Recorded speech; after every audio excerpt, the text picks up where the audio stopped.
meeting is being recorded. Well, that's a new feature. All right.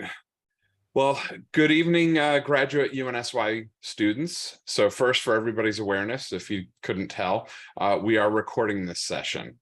A copy is going to be made available for those who are unable to attend live.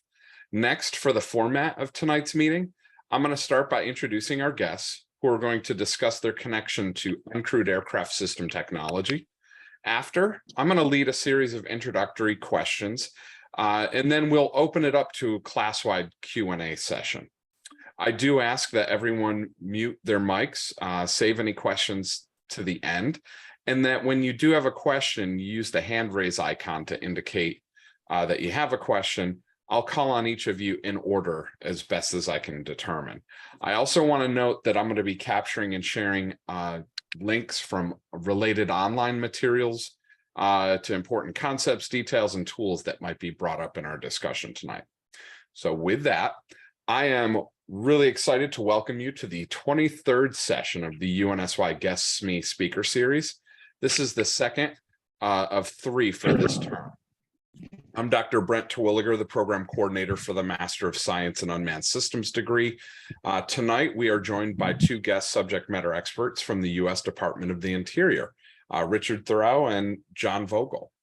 The role of the UAS division at the U.S. Department of Interior's Office of Aviation Services is to provide expertise in aviation safety and education, and the coordination of agency and interagency resources that are related to UAS, especially in cases of emergency management.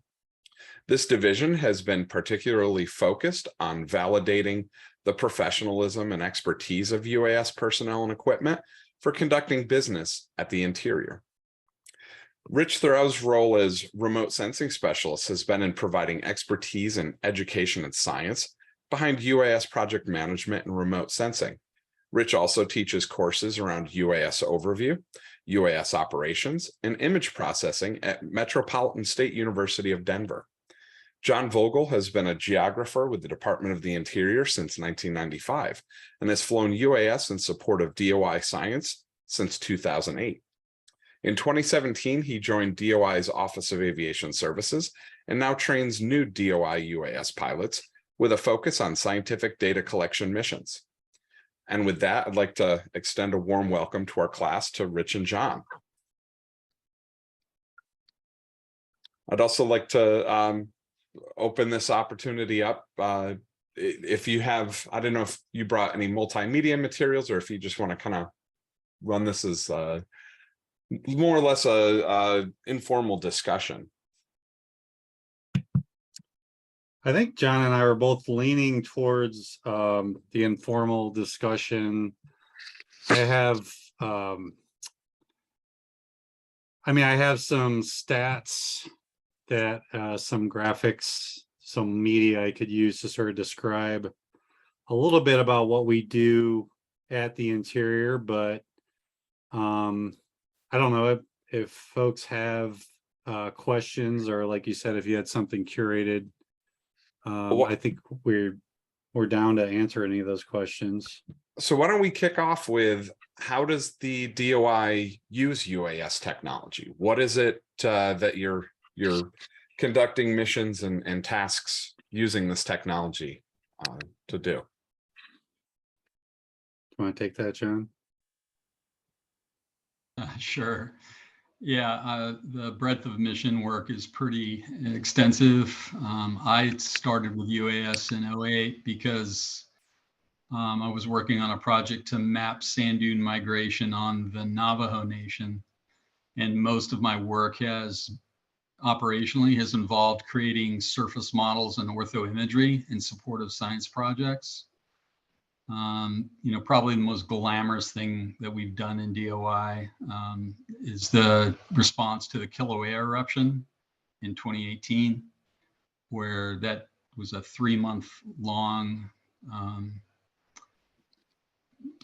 response to that eruption, and to the point where we were funneling personnel in and out on a generally 3-week rotational basis. And as part of that mission, we were doing surface modeling at the summit of Kilauea as the summit caldera collapsed, we were doing, obviously there was before surface modeling, but because the summit caldera was continuing to collapse, we were creating surface models over time and comparing the volumetric change at the summit caldera. And then down away from the summit where the lava was actually emitting from the fissures, we were doing lava flow velocity analysis. We were taking gas samples, doing gas monitoring, doing situational awareness flights to alert emergency response personnel where residents would have to be evacuated.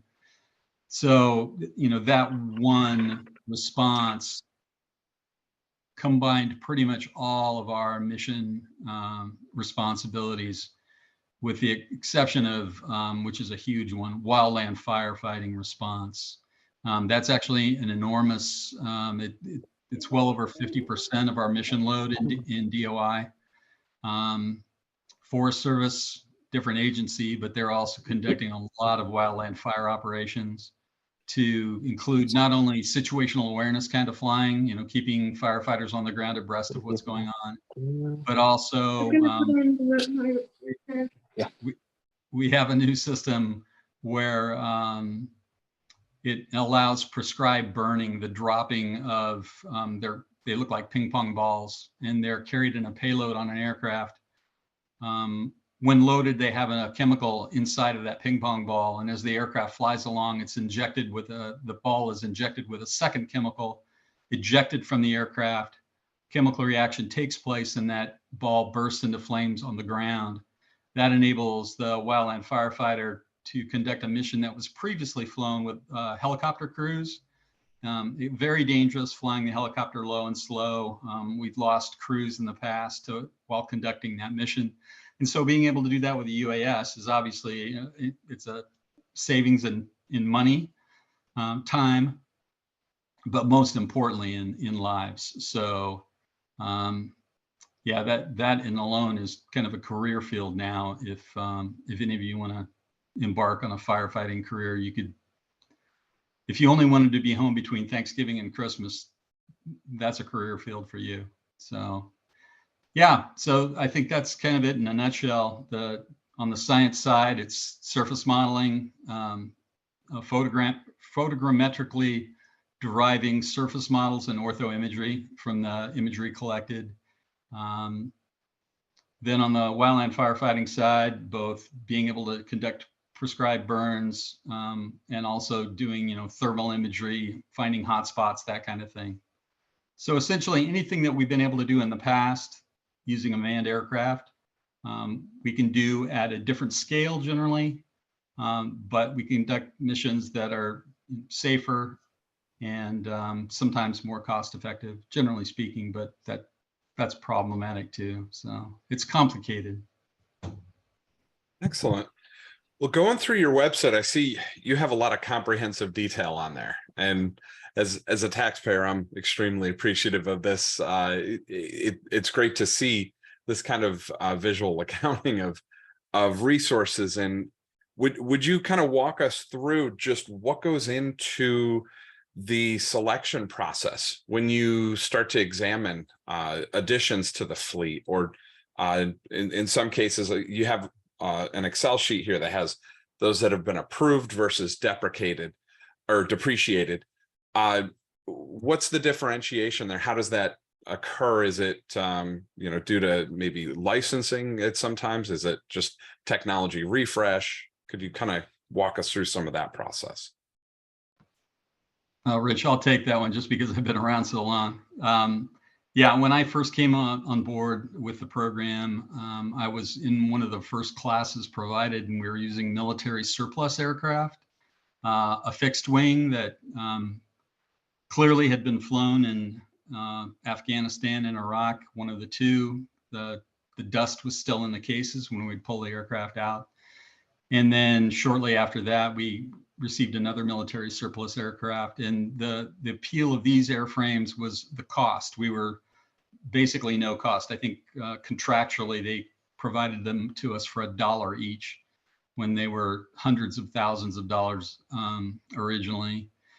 Unfortunately, those systems were not really adequate for the mission role that we wanted. There was a lot of demand for putting a good camera system on board those aircraft. And originally those aircraft were intended for reconnaissance use. So yeah, EOIR video kind of thing, but not anything with a global shutter on board. Nothing that would be for photogrammetry really photogrammetrically useful. And so those aircraft were mothballed as soon as we were able to acquire a system that provided that better imaging capability. Initially, we acquired some systems that over the long term didn't really meet our needs. The vendor wasn't able to meet the as promised performance standards. And so our first really capable system was a small multi-rotor that some of you may have seen, the 3DR Solo.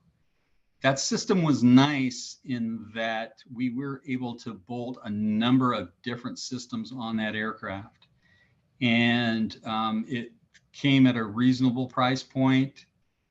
I think the only real negative to that airframe, and personally as a pilot, I didn't find it a real negative because it's basically 10-minute operational capability. I found that better than a system, better mentally for me than systems that mow the sky for 45 minutes at a time. I liked the fact that I had to land it. I had things to do other than watch it bore holes in the sky. So I really like that airframe. And honestly, that airframe was only retired because of some political issues that we were faced with. The Solo dominated our inventory for probably 3 or 4 years. And it's still, I think it remains in terms of numbers alone, the primary aircraft in the fleet. We were able to acquire a few DJI platforms, the Mavic Pro and the Matrice 600. And had it not been for some political issues, there's been a growing movement to legislatively in terms of both executive and secretarial orders from the Secretary of the Interior to prevent, they're called covered systems. So anything coming from China is deemed a covered system, and we are not able to acquire those moving down the road.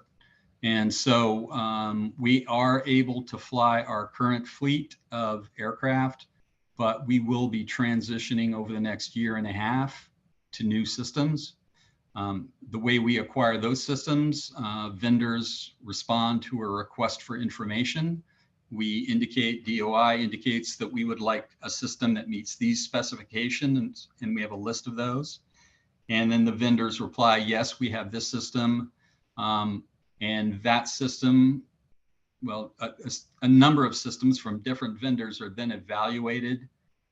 First on paper, do they meet the specs, at least according to the vendor? Then they're given flight tests. Representatives of Office of Aviation Services, who Rich and I work for, attend those evaluations. Aircraft that are deemed worthy of further testing, a small number of airframes are purchased for testing and evaluation. And once that process is completed, the bureaus within the Department of the Interior, and by bureau, I mean the U.S. Geological Survey, National Park Service, Bureau of Land Management, Fish and Wildlife Service. Those are all bureaus within Department of the Interior, and they are asked to let us know their interest in acquiring those airframes. And if they have the funding available, OAS will purchase those airframes. We will register them with the FAA and take care of all the property issues. And then those aircraft are distributed amongst the bureaus. And Rich, if I've forgotten anything, please let me know. I was really just going to ask if I could just share my screen and show a little bit of what John is talking about. Absolutely. You have full control. So this is our annual report, and this is for FY22. This is in Power BI, so it might look a little weird, but the bottom left-hand pie is sort of a breakdown of the aircraft that we currently have in our fleet. As John mentioned, a 3DR Solo really represents just a large chunk because of a couple things. They were really cheap and real easy to train too. So everyone bought a bunch of those, but over time, their capabilities became, people still fly them, but we have a lot of aircraft that perform a lot better. So if you compare sort of, this is sort of ownership in the bottom left, and then in DOI, here's sort of the pie of number of flights by aircraft. So this has been our predicament for a few years, where you can see the DJI M600, while representing the biggest chunk of our flights, really represents a pretty small slice of the number of aircraft that we actually have in the fleet. So a lot of the things that, and then the US Forest Service is in a little bit of a different boat. They're in the bottom right-hand corner here. We do work closely with the Forest Service, but they do a lot of things on their own as well.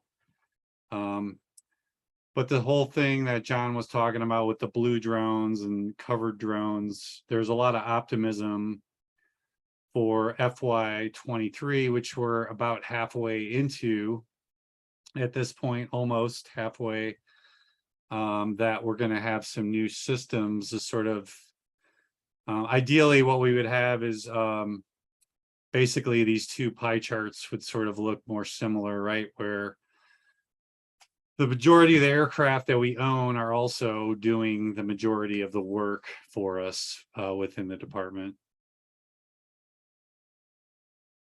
Excellent. Can I ask, what does a typical mission for your organization look like, from the planning side through to taking that data that was collected and processing it and getting it off to the folks that will use it as actionable information? Well, I think, you have, John and I were both hired within our division, within the uncrewed aircraft systems division at OAS, for very similar reasons. And we were traditionally, the positions within the UAS division were focused on the pure elements of aviation safety. So really just inspection of pilots, standardization of UAS fleet. But John and I both come from a remote sensing and project planning sort of background. So we do have a lot, I think between the two of us, we have a lot of background in that science, in that science-based mission. But here's another page from our report, and this sort of summarizes sort of the role of what's sort of going on today within Department of Interior. And before I get to sort of a specific, my side of a specific answer, I just thought I could summarize sort of what the mission set has been in the past and sort of where we are in FY22. And in the bottom left-hand corner of this page, we have sort of the annual flight. So it's just a number of flights per year annually. And we actually, you can see right between 2016 and 2017 is when we received the 3DR Solo that John talked about. And we can see immediately there was a big jump in sort of the number of flights. Again, driven mostly by the affordability of those aircraft and the ease of training, really. And 2018 was the first year that we sort of had the full fiscal year to operate the solos. And then in 2019, the annual trends sort of reflect this policy that came down, which was really based on the fact that we were flying covered drones, and some of the policy that came from the executive level said that we had to limit what kind of missions we could do with those covered drones. So if we look at the two pie charts on the right-hand side, the top pie chart is sort of the number of flights by primary flight use. And then the bottom pie chart breaks all those flights down by whether or not the flights could be considered an incident. And so really trying to tie all these three graphics together. So this break between 2019 and 2020 basically said that we weren't really allowed to use, our team wasn't allowed to fly missions if they weren't incident related. So emergency operations, fire was a big one. John mentioned fire. But anything that was sort of emergency operations. So the Kilauea eruption that John mentioned, that was an emergency situation, landslides, earthquakes, hurricanes, and flooding events, all those are sort of under the umbrella of incidents. So our primary, and that is sort of carried through. Now we have a little bit more leeway towards the end of FY22 and then going into FY23, sort of that limitation has been lifted, but we can see sort of the general breakdown of our activities has been mostly in the realm of training. And if we look down at the what type of incident flights that we've had, so non-incident flights are this little yellow slice of the pie. It's only about 470 flights last year. About 9% of all flights were non-incident. Emergency readiness, so preparing for an incident, was sort of the biggest slice of the pie at about 45%. And then interagency fire, so either flying on a fire incident or prescribed fire, represented a combined 42%. And if we were interested in saying, well, what kind of missions did we fly on an incident fire? If I click on that slice of the pie, you see those dragon eggs were used for aerial ignition in 302 flights, about 6%. And then we were just doing some aerial reconnaissance or mapping in about 19% of those flights. So really, to get at your question, Brent, to talk about sort of the, if we're thinking about like what sort of mission planning goes into, I think the incident-based flights have a different flavor to them, where a lot of times, if we're not conducting incident flights, we're really doing a whole lot of planning up front. We have a whole system of hazard analysis that we go through prior to even getting on a site to fly, say, a traditional mapping or natural resource mission. With incident flights, a lot of that is sort of superseded by the need to get on site and operate more quickly. So there is a larger training component for our incident response pilots. They're required to go through additional training to sort of operate within the incident environment, and also additional training to be able to sort of drop those dragon eggs. And I don't, maybe John, you might want to talk about some of the specifics for sort of what goes into natural resource planning. So I think you have a little more experience in that realm.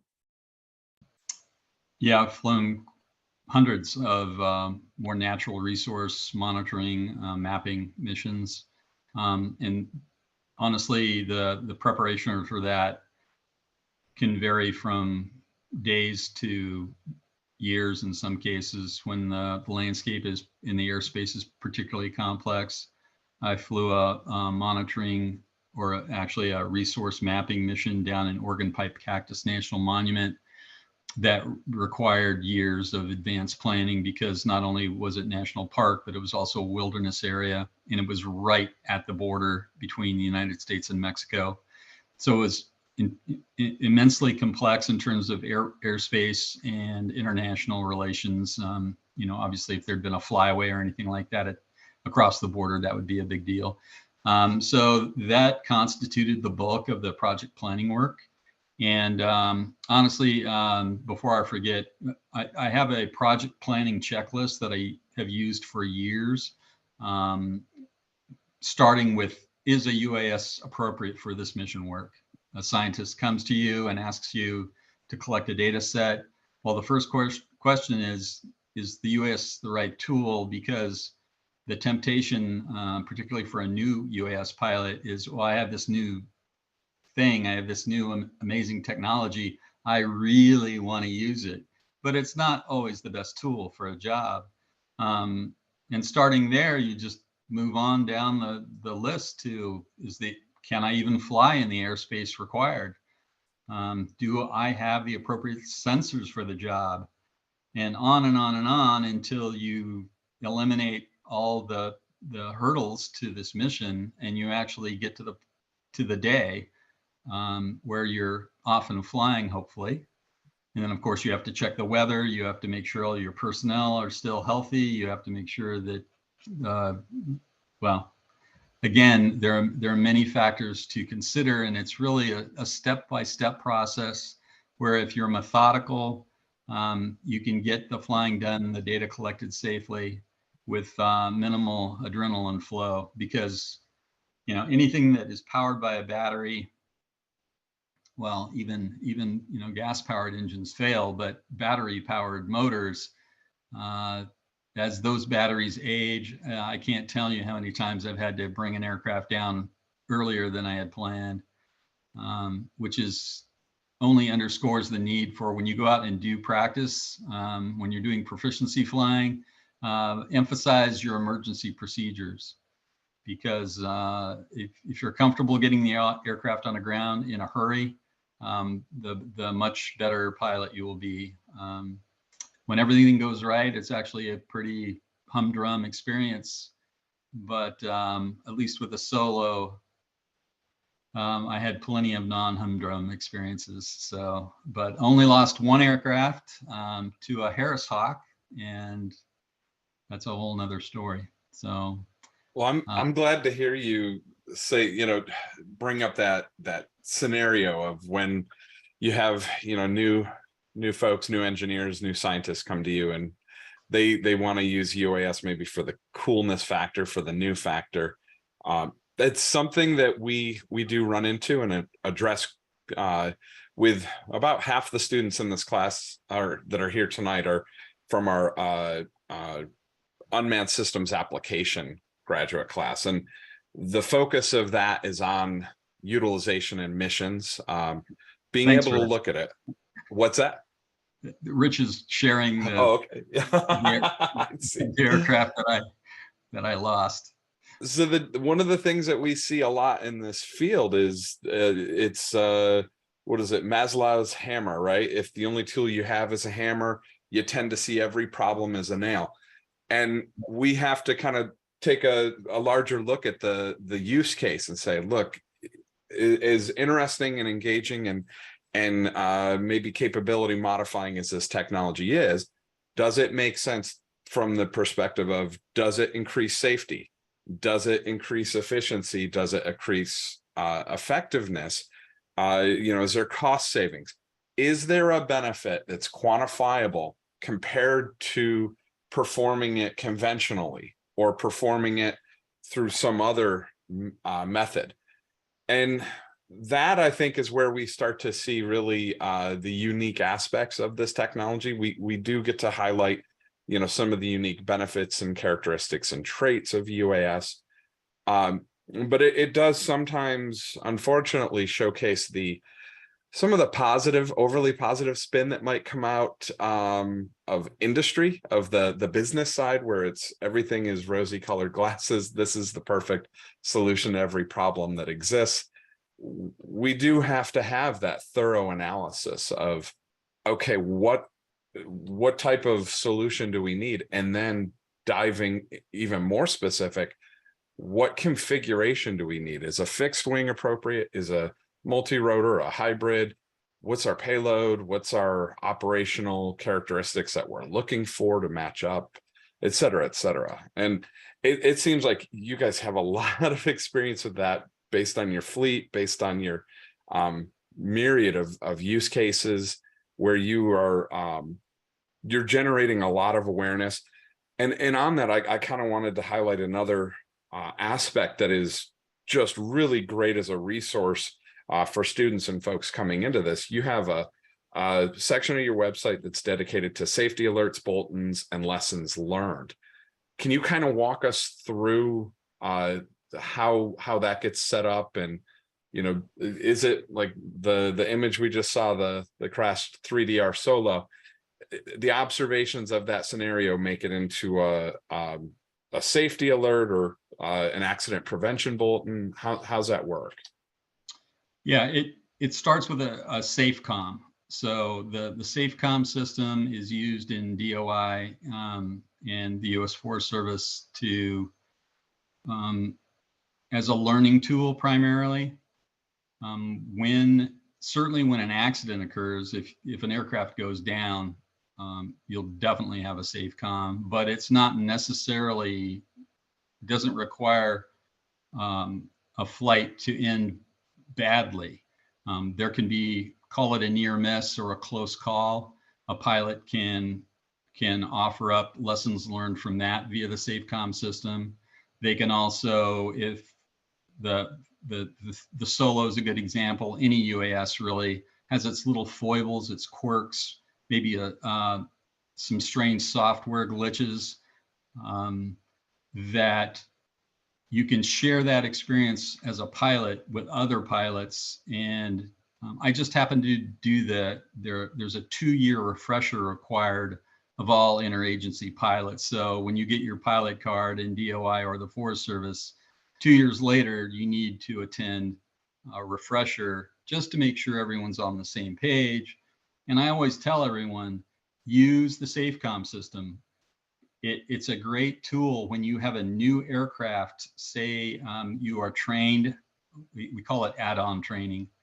When you attend an add-on training for a new system, read the SafeComs on that system, particularly for the first year or so. Although I always read them if I'm going to go out and fly a mission with an aircraft, just to see if there's anything new that I can learn so that I can be on guard when I'm in the field flying my mission. I don't have to learn the hard way as that previous individual did. And of course, this system only works if a pilot reports those oddities of an aircraft, or if something unusual happens to them in the field. We're required to fill them out if an aircraft goes down. So back in the day, when I lost that Solo to the Harris Hawk, it was a full-blown accident investigation.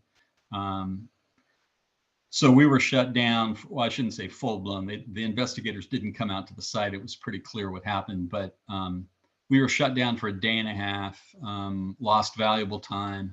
And since then, the regulations have changed so that essentially, if no one is injured and no property damage occurs other than, of course, to the drone, you file a SafeCom, you learn the lesson, you move on.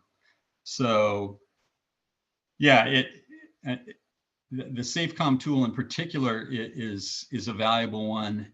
Whether something will meet the standard of maybe an information bulletin or some sort of alert notice that requires a consistent pattern of a problem. There was one just released, not surprisingly, on the 3DR Solo batteries, that the batteries have aged to the point now, because there are no more on the market. We're using what we have. Now pilots are encouraged to get the aircraft on the ground prior to 35% battery remaining.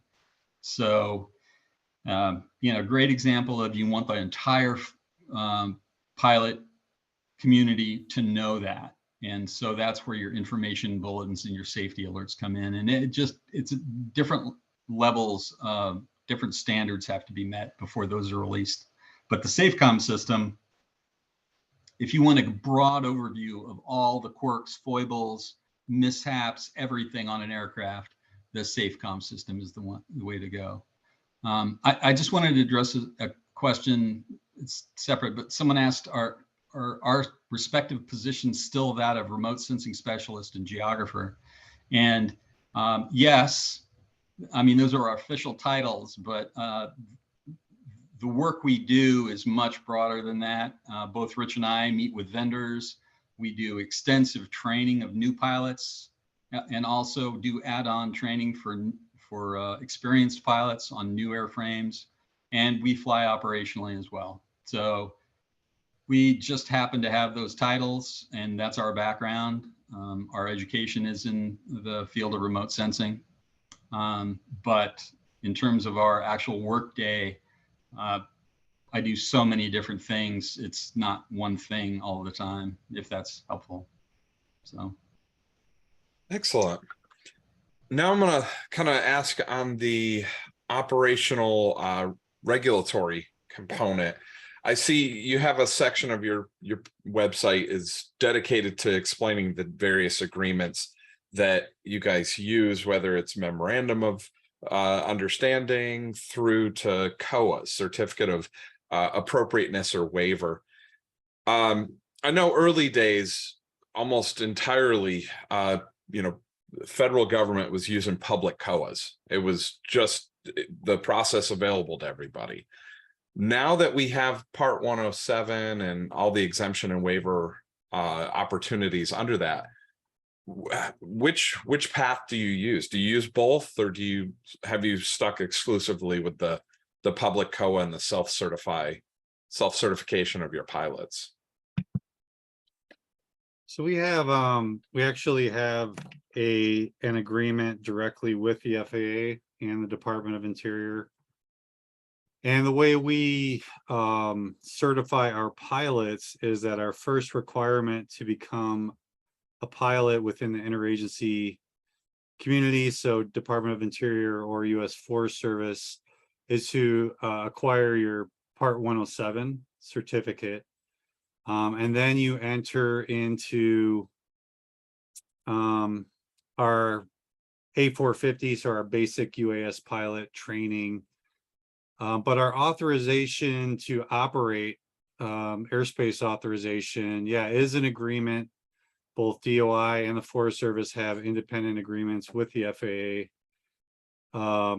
And they've really used the Interior, especially, as sort of a guinea pig for a lot of rules that come out.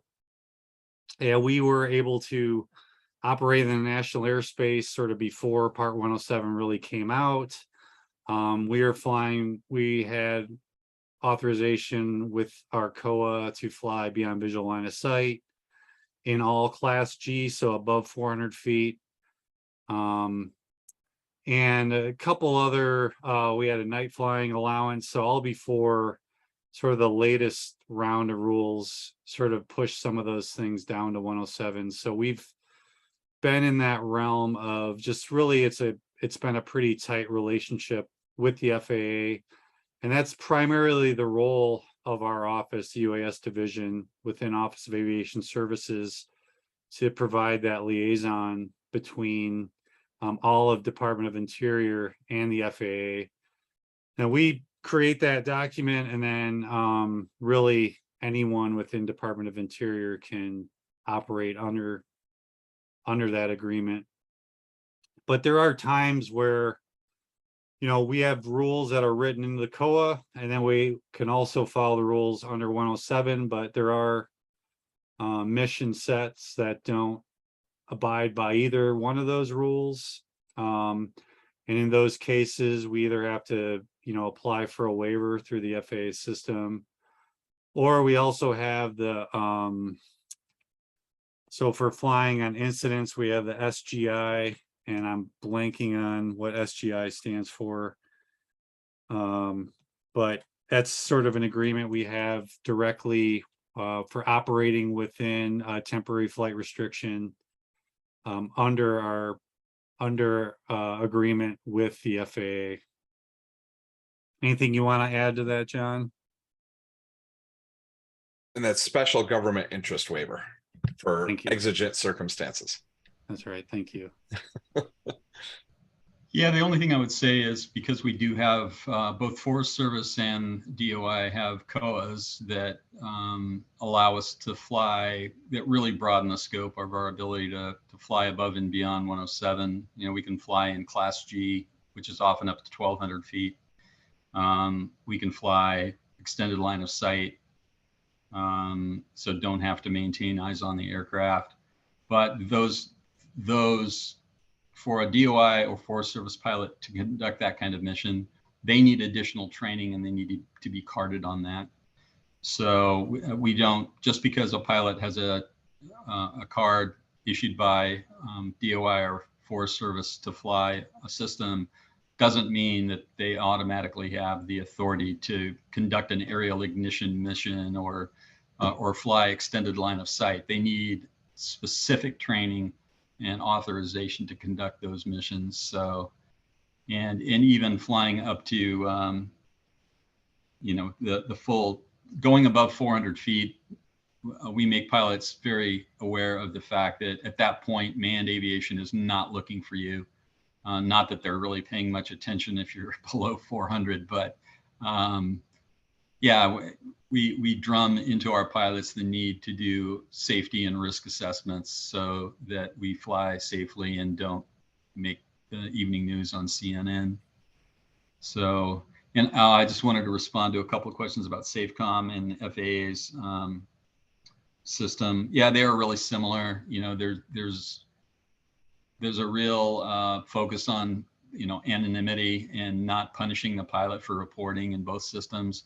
We don't use FAA's system, ASRS. We just use the SAFECOM system, but that is the public version of SAFECOM. So yeah, it's really similar. And yeah.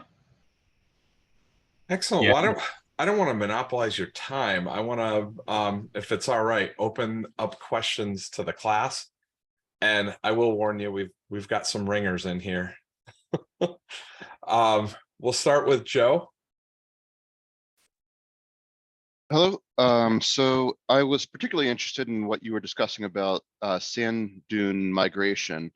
The background in remote sensing that you mentioned, what type of products are generated? Is it something that orthomosaics an aerial image? Since it's dunes, are you looking for 3D imagery? And then lastly, since there is, I've heard dune migration as described as a slow moving wave. What kind of time lapse is applied to the imagery that's collected?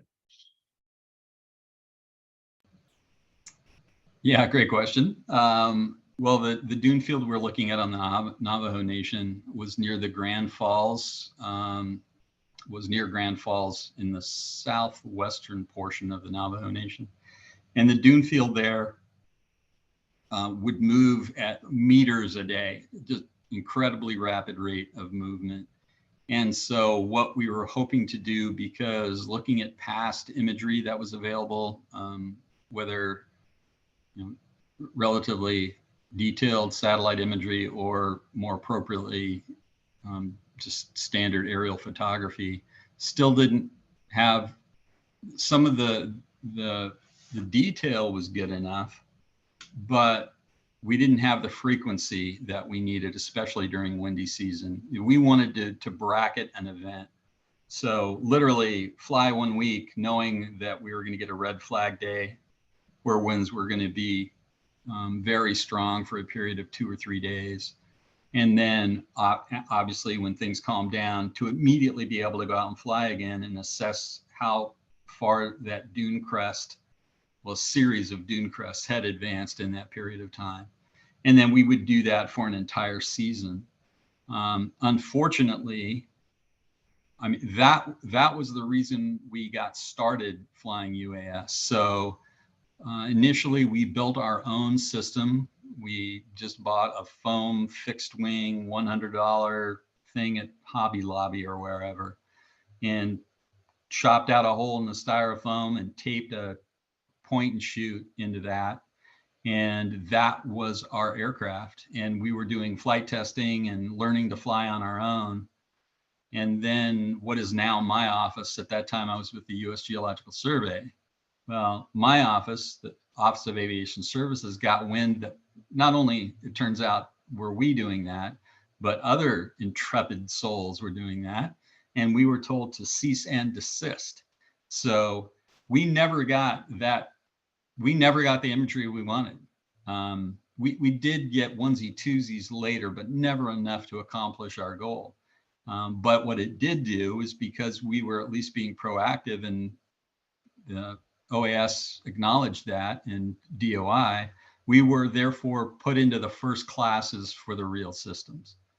So how did we acquire our data? Well, we went to plan B. You know, if that hammer doesn't work, well, you pull out the screwdriver. And so we just used, we set up base stations out in the dune field, and we walked them by hand. We walked the dune crests by hand, which of course, you know, was doing it the hard way. But we certainly, when we did go out and fly later, and another thing was that we emphasize when we're doing mission planning, you definitely want to get permission from the landowners. No, do they own the airspace? No, not necessarily, but very often they own your launching and landing spot. So we had to work pretty closely with the Navajo Nation just to get approval. And that process took months. I went to a lot of chapter meetings on the Navajo Nation, explaining what we wanted to do and why we wanted to do it, because sand dune migration is a huge problem for them. And it eats homes, it eats, well, it doesn't eat, but covers roads, covers homes. It's like a permanent sandstorm for them. So we were doing everything we could to help them solve a problem, and they were very receptive. But unfortunately, we're having all sorts of problems on our end. Had we been allowed to just develop our own systems and fly, things would have been fine. But because the systems are aircraft, according to DOI and FAA and everyone else now, which I don't disagree with. But that definitely limited our ability to acquire and fly systems and sensors packages that we needed to do the job. Doing it now, today, would be nothing. You know, it'd be simple. With the software packages available, the GPS post-processing, we could have easily conducted the mission work, you know, even as of 5+ years ago. But back in 2008, you know, and between 2008, 2012, there just wasn't the combination of aircraft and sensors available to do what we initially wanted to do. So.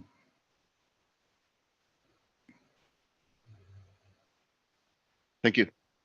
Sure. Excellent. Gerald? Hello. First of all, thank you for your time and presentation. So my question is related to unmanned systems teaming.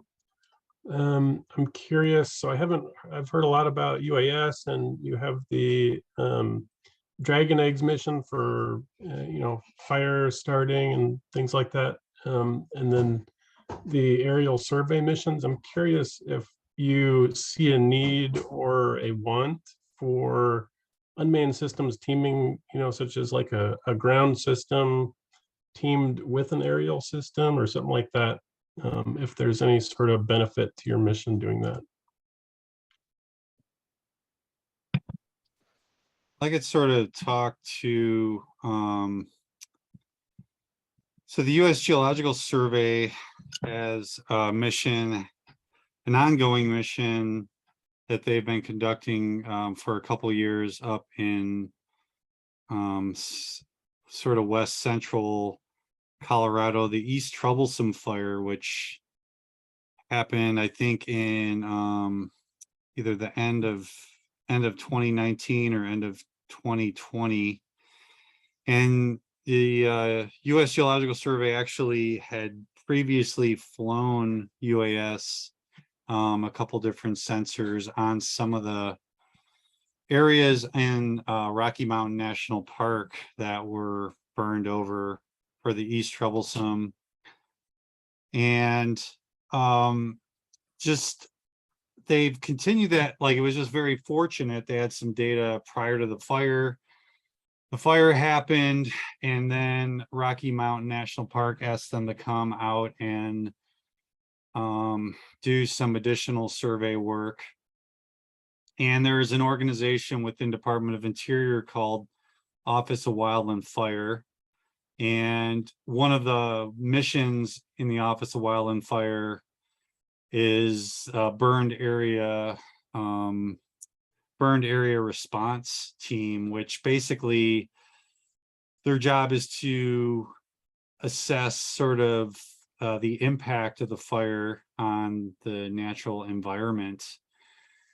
And what the USGS did with Office of Wildland Fire, and with cooperation with some academic partners, they really created this sort of stack of information. So based on some on-the-ground surveys, vegetation surveys, with the capturing of many, several different types of sensors, US Geological Survey really, they're amongst the world leaders in science. And I'm in Lakewood, Colorado, and I'm fortunate enough to work with the National Uncrewed Systems Office here, the USGS, and they fly a lot of they fly LiDAR sensors and hyperspectral sensors and multispectral sensors, all from UAS.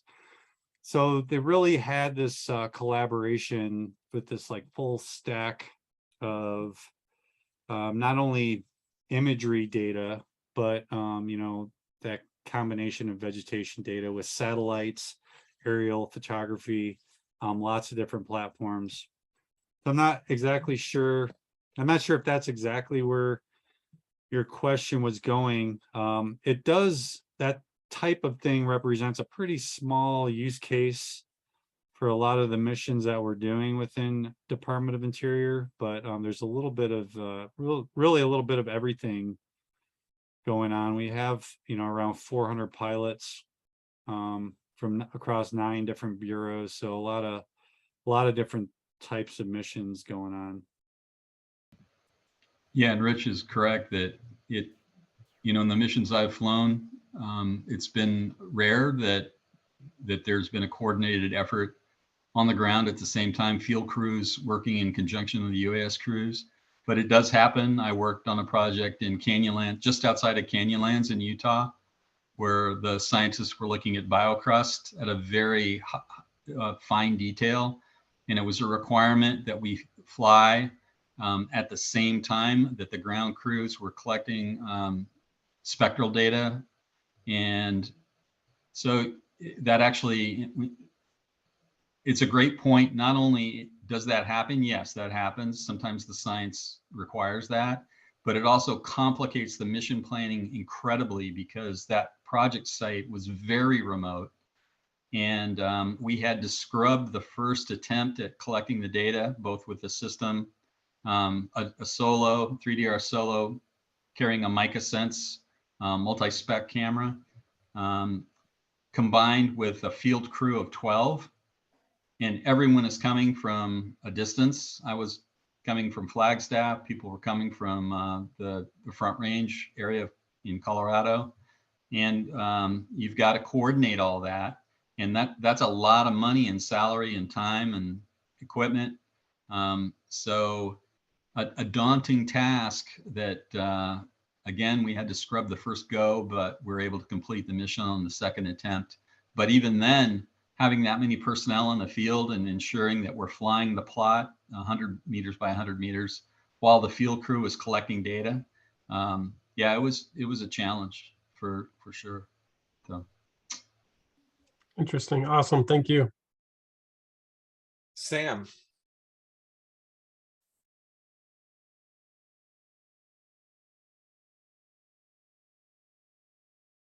Hey, Sam, doesn't appear your audio's coming through. If you want to type your question over in the chat, and I'll read it once it comes up. In the meanwhile, Mitch.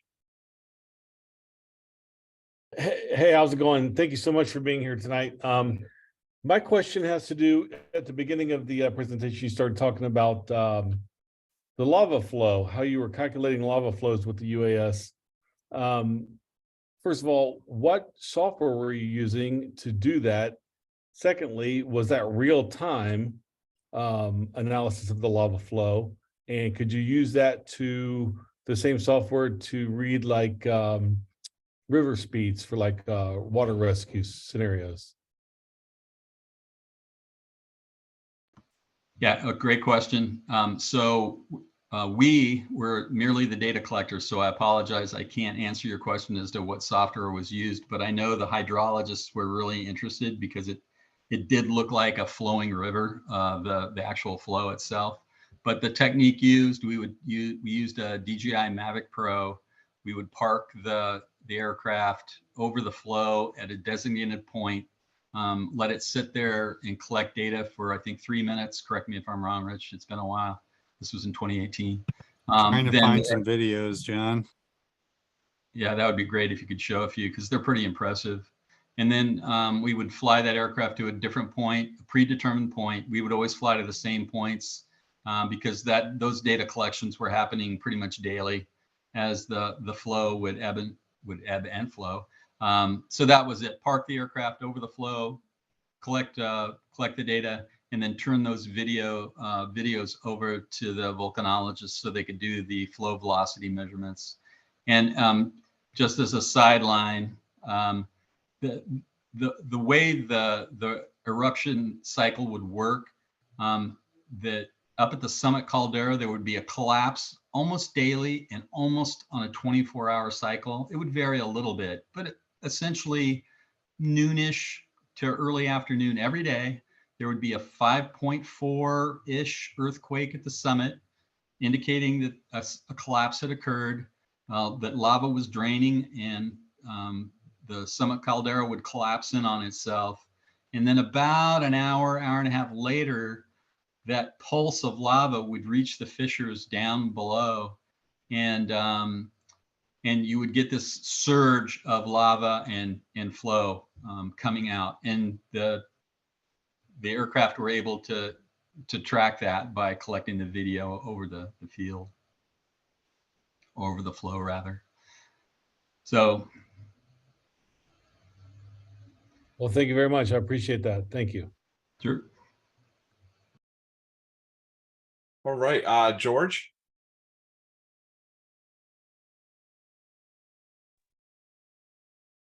Hopefully you guys can hear me. Yep, can see you. Perfect. Thanks for, again, thanks for sharing your time with us. I have two different questions. Initially, you guys started talking about covered drones, or specifically like the DJI style drones.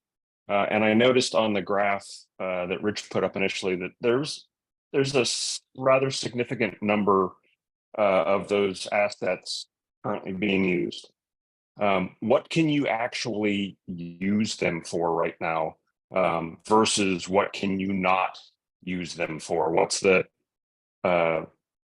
differentiation across US made versus presumably the Chinese made assets?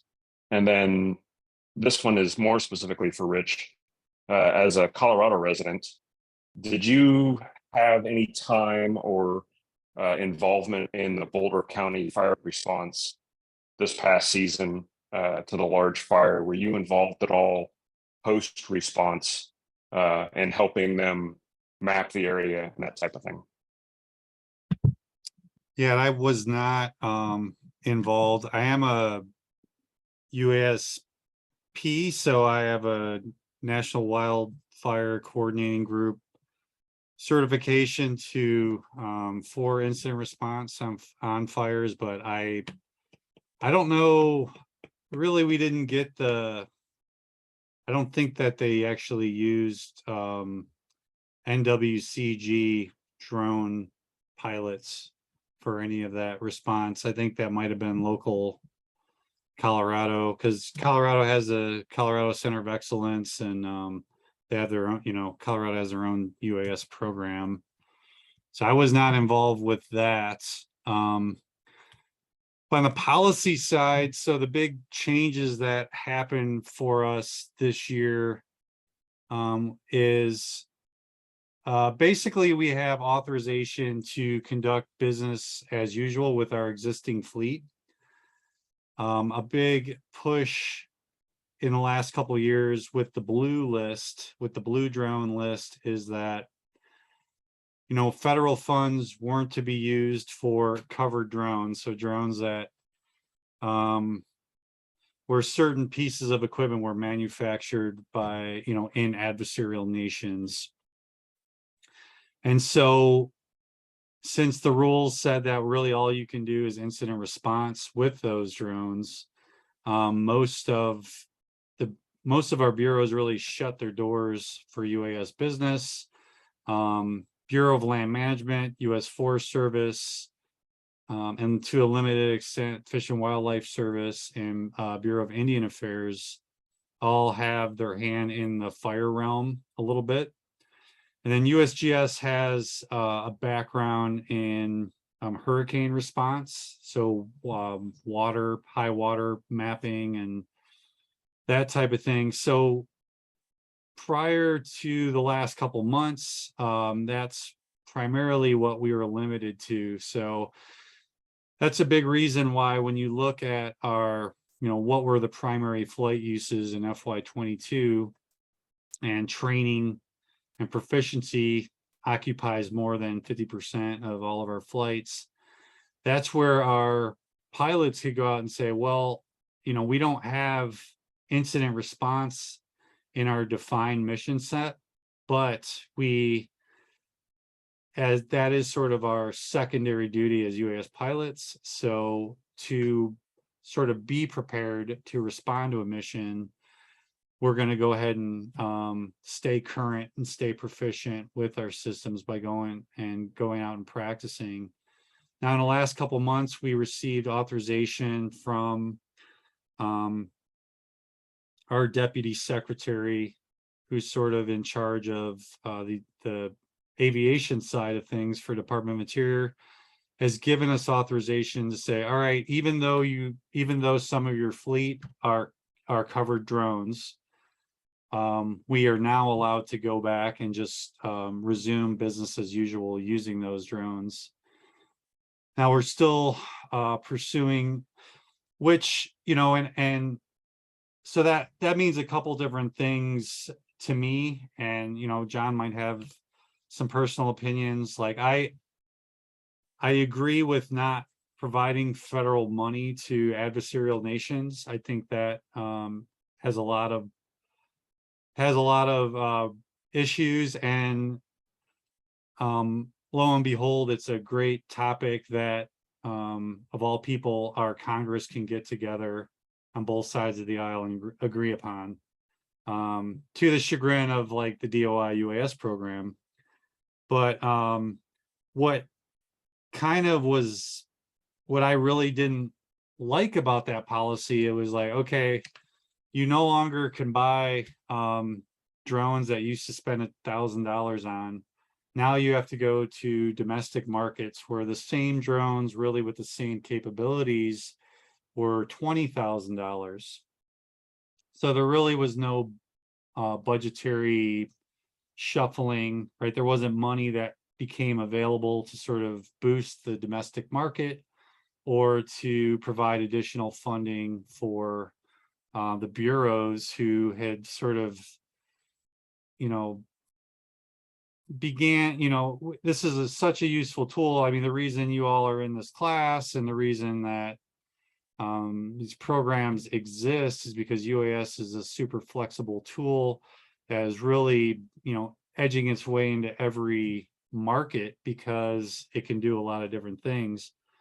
Well, the way people are conducting business at Department of Interior has changed because of UAS as well. But now, we're forced to sort of take a step back and reshuffle our budgets. So I like that the way that we're going with the current policy is to allow us to sort of phase back in our covered drones as we look for alternatives. And at the same time, I just posted a link to the blue drone cleared list. And that was sort of, for a long time, that was the list we sort of had to choose from that we could purchase. And now at the same time as being able to fly our current fleet, we're also pursuing different avenues other than the blue list to sort of get additional aircraft into the fleet. So hopefully, like I said, I think this is going to be a good year for discovery. And really, I think FY24 fiscal year starts in October. I think FY24 is going to be a little bit more like business as what usual used to be a few years ago. But hopefully I got at some of your question. Yeah, absolutely. Thank you for that. So it looks like Sam's mic is working now. You want to try again, Sam? Let's try radio check. You guys got me? Yep. 5 by 5. Gotcha. Lesson of the day is don't leave the computer near your 5-year-old. So I work for the Coast Guard as the short range platform manager for us, so small UAS as well. We're a lot more fledgling than you guys are, kind of coming online with some of the same limitations, especially with the blue UAS systems, although I'm not allowed to operate them post 27 March any. But that being said, I saw the fidelity of your flight data and how much you were able to track all the flights that you've been doing. I'm interested in that. We're pursuing ArcGIS as a post data for both mission records for flight time and then also post-production for storage for video and pictures and orthomosaic data. What are you guys using for your post-production and flight logs?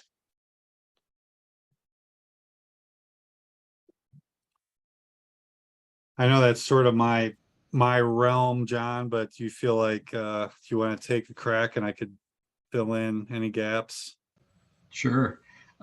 Yeah, Rich just happens to be our flight monitoring guru, although all of us should be intimately familiar with it. It's the DOI nomenclatures, the 2U reporting form. U.S. Forest Service uses a different reporting form. And if we're talking end to end, in terms of tracking flights, pilot proficiency and currency, all that sort of thing, that's our 2U form. Now, in terms of data, that's a different animal. Each bureau handles that on our own. Ultimately, in an ideal world, all of that data would be, once processed, would be available to the general public via the Aeros Data Center in South Dakota. But focusing on the actual flying, because that's really our thing. DOI pilots, once they fly, they go online, they fill out the 2U form that enters a database that Rich and any of us can access and report on. Unfortunately, it does have some limitations. The Forest Service just recently shifted over to a commercial product called Alaris Pro. If you haven't looked at that, I would recommend that you do that just as a comparison. I've used ARC products forever, and so I'm in no way dismissing them at all, but I would definitely do some comparison because, and also, actually Lindsay Johnson for the Forest Service is here and could probably provide you with some better input. But I have been incredibly impressed with the Alaris Pro because it does track not only flight hours of a system, an airframe, but it tracks battery cycles, it tracks pilot currency, not really proficiency, of course, but yeah, incredible reporting tool. Its one downside, of course, it does cost money, whereas we're using a system that is more cost effective, but has less reporting capability. So, and ultimately, the really important thing is that the pilots use the reporting systems provided to them. And that's another benefit of Alaris Pro. It's something that can be easily done in the field versus the 2U reporting form, which isn't as sophisticated in terms of its reporting ease. But yeah, I would definitely look at the other options out there and take the one that you can afford, because yeah, I've been impressed with the ones that cost money, but the downside is they cost money. So ArcGIS is free for me right now, so I'm pursuing that. there, Like, but there you go. Does it track battery use?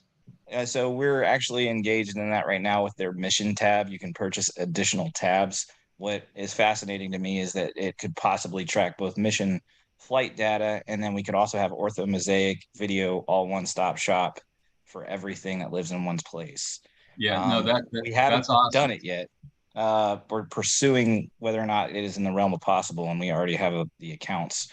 So I'm curious to see if it will work, and I just didn't know if anybody else in here had gone down that path. But it looked like you had some fidelity of your flight data and just making it useful for the pilots in the field to be able to maybe pull out their phone real quick, fill out a very simple, hey, I flew this, I was here, I did this mission, so that I actually get good data. Yeah, that sounds more like Alaris Pro, but yeah, because we're always fighting underreporting. At least in the past, we've fought with underreporting on the 2U form.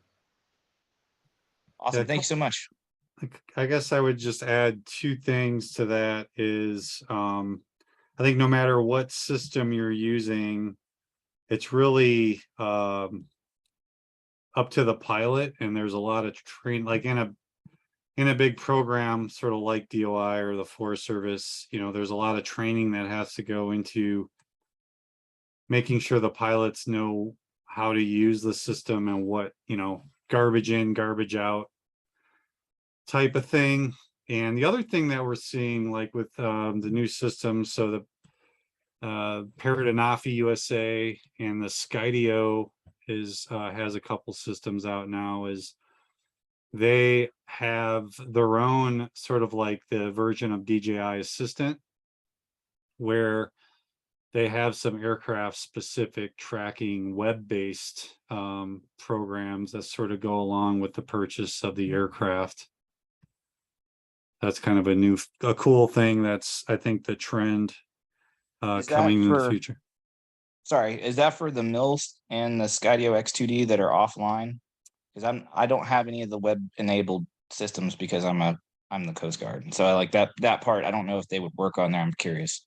Yeah, and so the X2D is also offline. It is available, but the X2 Echo, the Skydio X2 Echo, is connected. So the Deltas do come with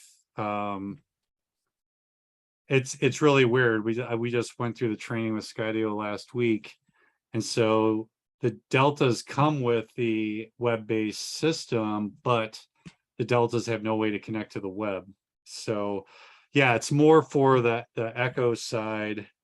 And with the what we're seeing with the Anafi USA is that the like the flight plans themselves, and now Department of Interior, we can't actually use the web-based system, so I don't know exactly how it functions, but you can see in the Anafi USA system that the flight logs for all your flights, a little track log shows up like on the controller for the aircraft, and I think that's something you can catalog. And the big problem we've had with the ArcGIS system is that we don't have most of our operators don't have an ArcGIS license, so it is something that some of our pilots talk to me about, like a flight reporting system based on ArcGIS Online or Collector, but it's something that we've continually just said we can't really use because of the licensing issues. Yeah, I'd like to talk with you offline afterward, maybe at some point, because apparently there's a form access that they don't need a full account, and it's called 123, and they can just, that's all they get, and then it just feeds information.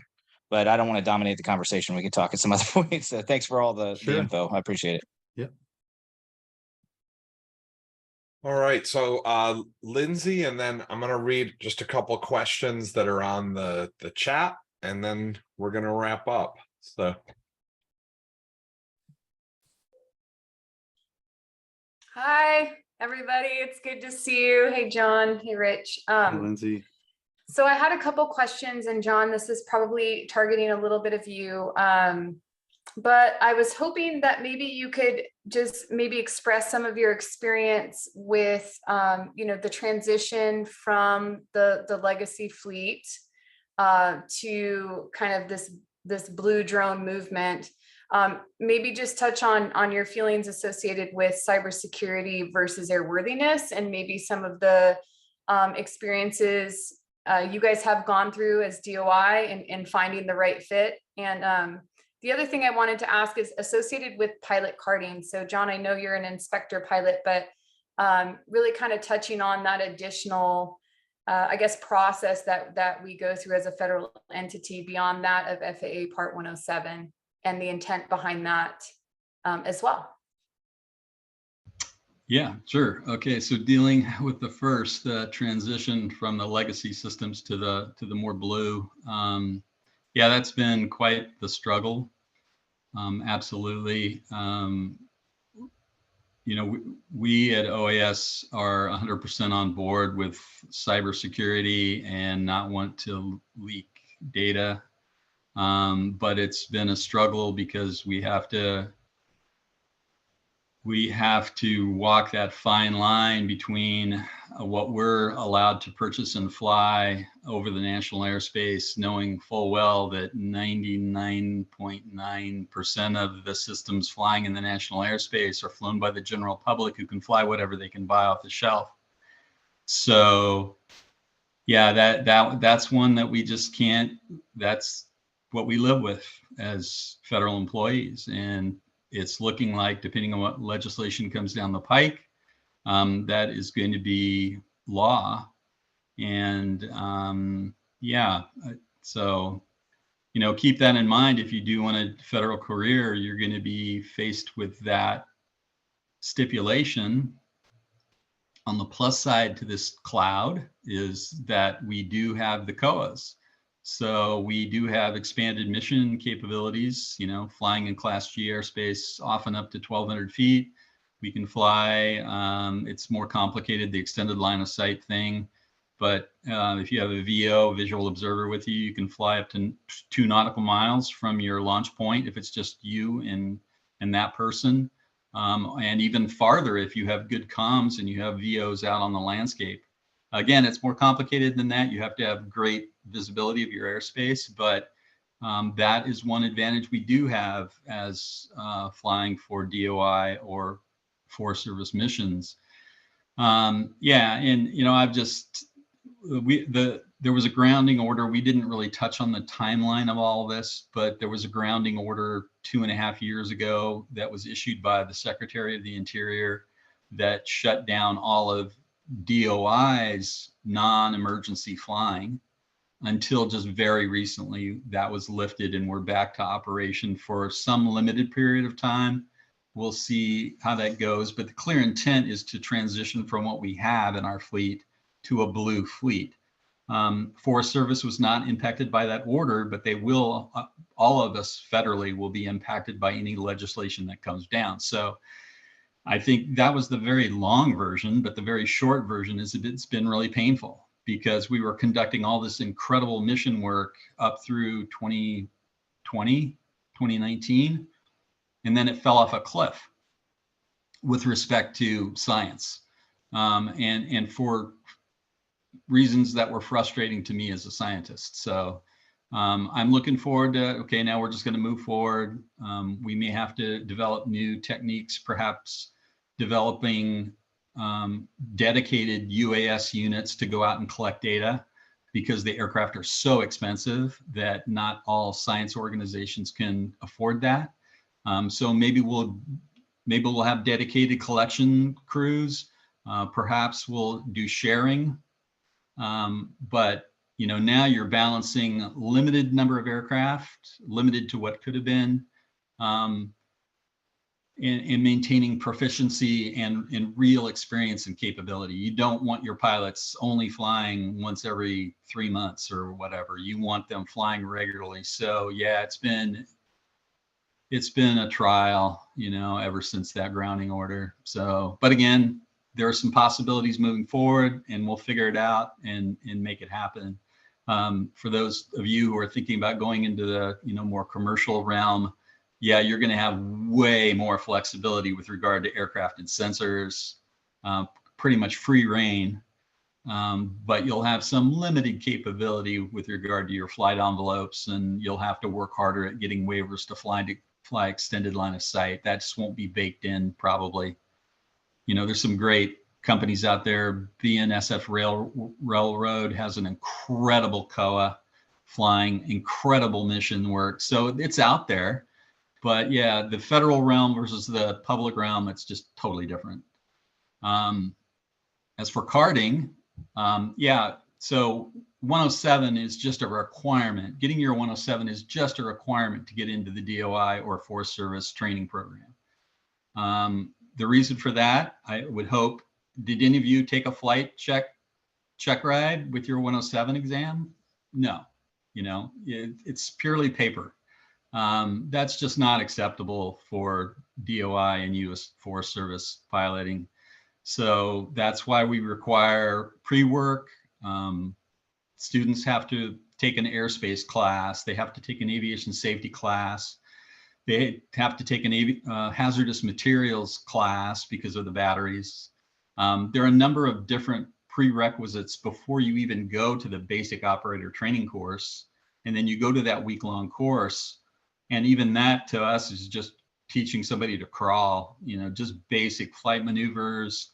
We're trying to instill good communication, risk management, thoughtfulness in our pilots, because frankly, the stick handling, if someone has any coordination whatsoever, they can be a good pilot, because learning the sticks is, I always tell people, it's like learning to drive a car. Hopefully we no longer think about, okay, there's the brake, there's the accelerator, I turn left, I turn right, oh yeah, turn signal. Hopefully none of us think about that anymore. We're all thinking about, we're focused on the mission, which is to get to where we're going safely and not scaring ourselves or other people. And that's where you want to be as a pilot. You don't want to be thinking, how do I ascend? How do I yaw left? You don't want to be thinking about that stuff anymore. So, we teach the very basics of that. At the end of that period, we do a check ride to make sure that, yeah, this person is fit to continue on and to learn more and to grow as a pilot, and they get their card for that. But at that point, it's up to aviation managers to decide, is this pilot worthy of continuing on and perhaps having extended line of sight training? Do I want to send them to incident management training of some sort? Do I want them to become an aerial ignition specialist and drop the dragon eggs? You don't want every pilot doing that. So yeah, it's all about turning out the best, most skilled, thoughtful pilot cadre that we can. That's the goal for sure on both sides, DOI and Forest Service. And we continually, we just are in the process of finishing up or revamping the basic operator course to improve that course. It's been successful in the past, but it's like most everything in life, it can be better. And so we're striving to do that. So yeah, 107, hats off to the FAA for having that. But, honestly, it doesn't turn out a complete pilot. It just is authorization just to, this person has interest, and they've expressed that by taking the time and effort to get the 107 certification.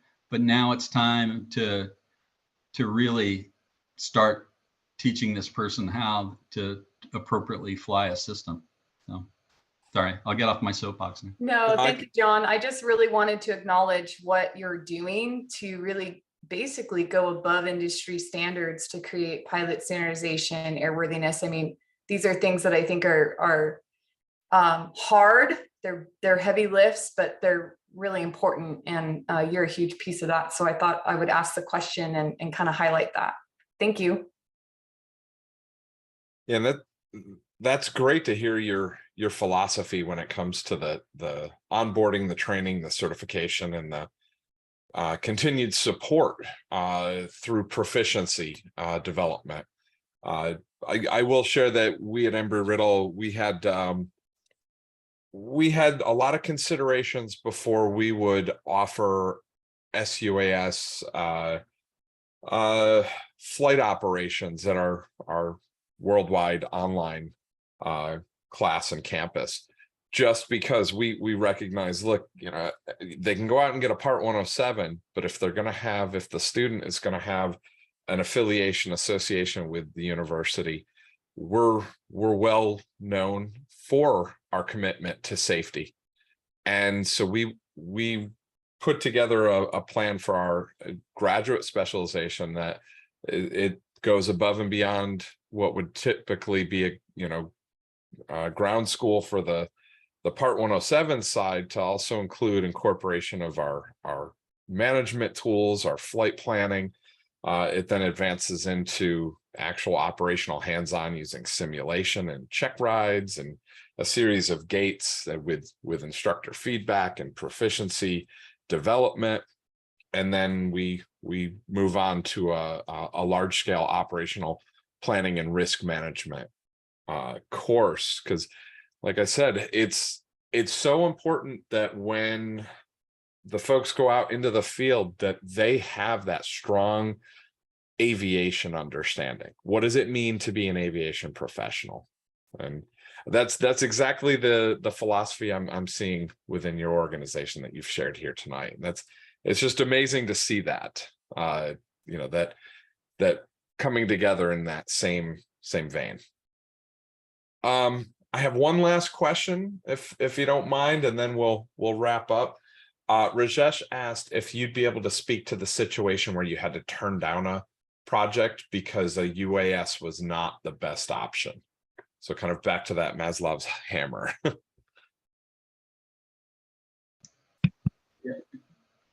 Yeah, I mean, I think that happens quite often. As an example, I mean, I've never myself, well, the example I can think of is when I started in the UAS program in 2015, I really started as part of the Bureau of Land Management. And at the time, I think John hit on this earlier, I mean, and anyone experienced that even talks about drones, right? Anyone that knows what a drone can do, if someone wants some imagery or some information collected from above, they immediately assume, oh, I want a drone to do it.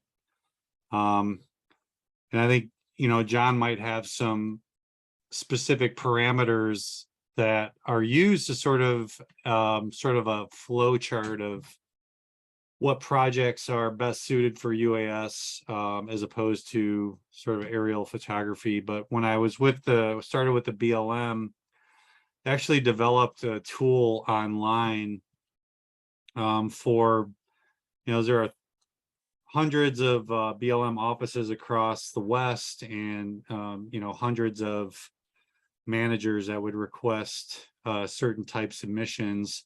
And the BLM actually created a tool at the national office to sort of flow charted whether or not UAS was going to be an appropriate tool for what folks wanted with their data collection. But John, maybe you have something more specific you could talk about. Well, operationally, I've had to tell people no on a number of occasions. The most, probably the most often is just spatial extent. People want an area that is so large that clearly a manned aircraft would do the job with the appropriate sensor on board. There's so many great cameras now that if you're flying in 1,000 feet AGL in a Cessna 172 or whatever, You can collect some pretty amazing data in a very large area. You know, the processing time is really the limiter at that point. But so that happened frequently, that I would, because that's step one of my project checklist, I would look at the area and just say, okay, here's what it would cost you for me to do it. And that unless you need sub-centimeter pixels or even smaller, you know, it just makes no sense. So that would happen all the time. I turned down a flight at Organ Pipe Cactus National Monument the day after I lost a drone to a hawk, because the research scientists wanted to go back to the same site and try again. And I said, I may appear to be stupid, but I am not that stupid. It's kind of a long story, but that area had the one body of water in the whole national monument. And clearly the hawks were very protective of that body of water. And so, yeah, I said no. The only other time that really jumps to mind, there have never been any safety concerns that caused me to turn someone down. It's always been spatial extent or airspace, people wanting to fly over an urban area. You know, no, that happened a couple of times. The only other time was an international flight. I had done some on the ground work in the Amazon. And I was asked if we could come down and fly a UAS. And I researched all the hoops that we would have to jump through. And I recommended they at least explore finding someone locally instead of trying to import our systems and scientists to get the work done. It was a bureaucratic nightmare. And they were successful in flying with some Brazilian colleagues. But it happens. But, you know, again, if you go through your risk management, if your risk matrix and you look at the pros and cons of what you're trying to do, usually it speaks for itself. You know, I always like to have the circumstances speak for themselves, and rather than have to make a judgment, because there will be pressure, I guarantee. If you do project work for the federal government and you've already got a ton of money invested, you know, well, okay, I lied. There is one other instance, and that would happen with some regularity. The weather turns bad. The flight, you know, maybe you've collected the data that is required for the project. Maybe you haven't, but weather rolls in and you can no longer safely fly.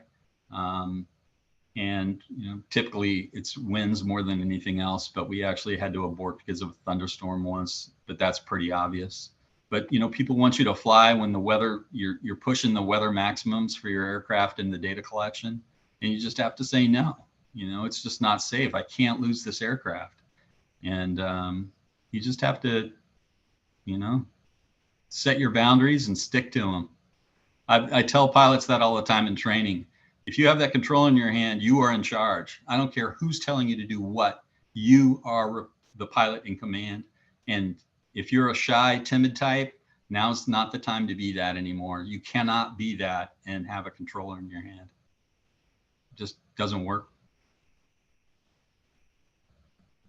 And I'll stop talking. Well, I want to thank everybody for coming out tonight. And I really want to extend a major thank you to Rich and John for sharing your perspective and thoughts regarding UAS technology. This has just been a super informative session to help us better understand how the USDOI is using UAS technology, and you know, some of the challenges, some of the insight that you've shared has just been really beneficial to us. For those that are in my section of UNSY 501, please remember to put your brief statements together and post them to the discussion board by Sunday. I should have a recording from this session uploaded to the discussion area by tomorrow. With that, thank you all for coming out, and thank you for your time, Rich and John. I really do appreciate it. Yeah, thank you all.